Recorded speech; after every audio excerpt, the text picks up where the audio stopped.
Hi, this is Katie Bortner, and I'm showing you a few things that I use Google Apps for Education for.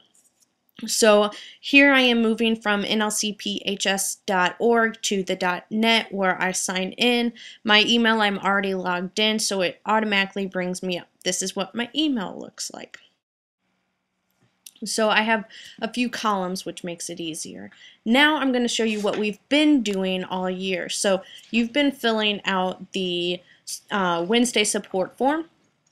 This is what it looks like. And then it comes into a Google spreadsheet by itself. So this is what the Google spreadsheet looks like. And Google Docs, Google Spreadsheets organizes the data for us. So it comes out with these great charts of the year, the classes, and the subjects that are coming to support for. Science has always had the best attendance. Great job.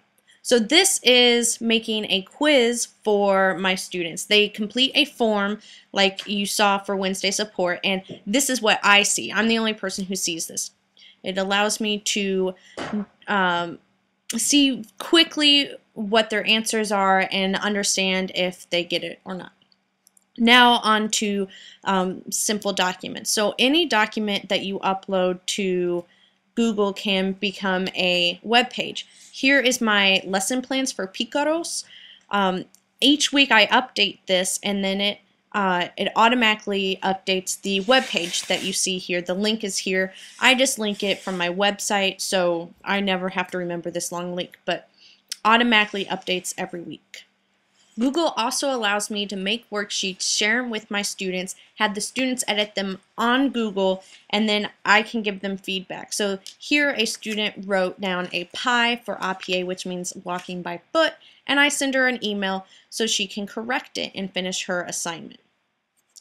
And another worksheet that we do in my class is collaborative documents. So here I made a guided notes and divided my students in groups, and each group had to update their own part of the guided notes. So I can see here what student typed what into the shared document. And then the document gets complete and I copy it off.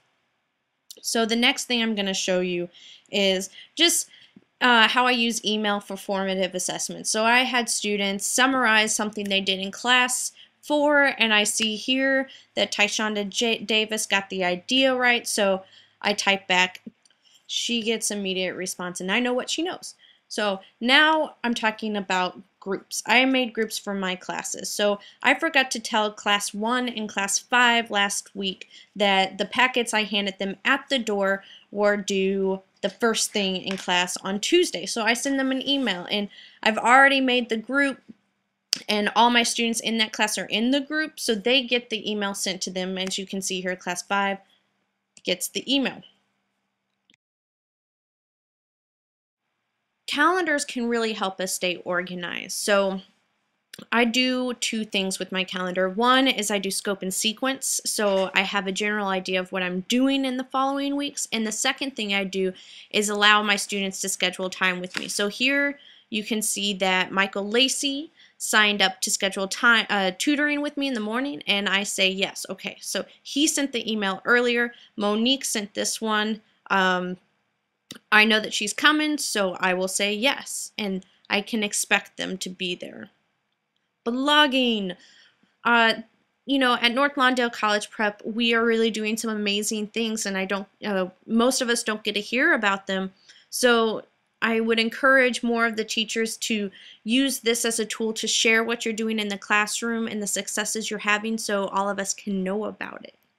And we can keep informed and up to date by putting teachers' blogs in our readers.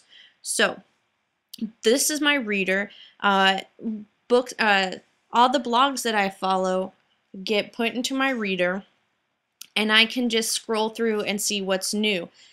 I can share information that I find might be helpful to other teachers, and I can star items that might not be helpful for other teachers but I want to come back to. And then I also have the search option, like this is a Dropbox article, maybe I want to go back to some other Dropbox articles. Google Voice.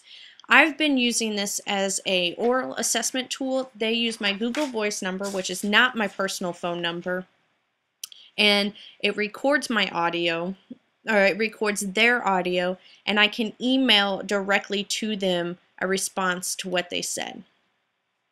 And the recording can be put in the email. Picasa. Picasa is a place for all of us to share photos. So you don't have to be emailing attachments anymore. We can all easily upload our photos to one album. If you click let people I share with collaborate and share photos, we're good to go. I know this was fast, quick, wham bam, thank you ma'am. Hope it inspired you to look around Google.